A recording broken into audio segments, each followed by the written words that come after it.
Joining me now to discuss this is journalist and author Daniel Lazare. Daniel, thank you so much for joining me today. Now, is Venezuela acting within the perimeters of their own legal process when they stripped Juan Guaido's immunity? That I really can't answer because, number one, I'm not a lawyer. I'm not well versed in Venezuelan law. And the very fact that there's a constituent assembly that is in power, a constituent assembly is kind of, by definition, above the law. Its job is to create a whole new legal framework. So the legal question from within Venezuela is unclear, at least as far as from where I sit. But the international law is quite clear, and that is that Venezuela has every right to carry on without interference, without threats, without subversion by foreign parties, and that's exactly what's happening now, thanks to the U.S. Let's get to what John Bolton previously said. He previously called Venezuela, along with Nicaragua and Cuba, the troika of tyranny and referred to their leaders as the three stooges of socialism. But is the U.S. succeeding in isolating Venezuela? Well, first of all, Bolton's comments are ludicrous, just ludicrous. I think Trump is fighting the 2020 presidential campaign against Bernie Sanders and using Venezuela as his main prop. But I think the U.S. campaign against Maduro is doing very badly. It has running out of weapons. Maduro is still in power. Guaido seems to be losing power. He's lost the initiative, and Maduro is, for the moment, is looking pretty secure.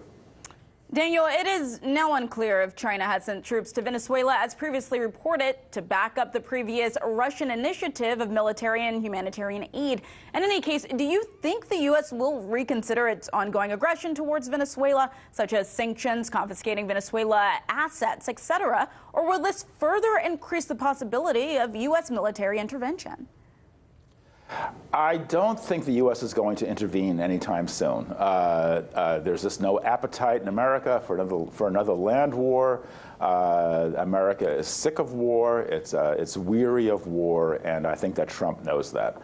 But I think that Trump will keep the sanctions in place. He'll probably try to intensify them if he can. So this whole sort of war of attrition can go on for a long time. Now, the U.S. media, it portrays President Maduro as losing popular support. But according to other accounts, it is Guaido who is increasingly drawing smaller crowds. So does the mainstream media's framing distort the situation on the ground? Completely and totally. The American media the corporate media takes its tips from the U.S. government. It follows U.S. government policy, dictates really almost to the letter. And this is not because it's bribed, not because it's intimidated, merely because it's just completely conformist. So the U.S. media is framing the whole Venezuelan situation as a illegitimate government, a immoral government, which of course the endlessly moral United States has an obligation to somehow fix. And that whole perspective is of course ridiculous.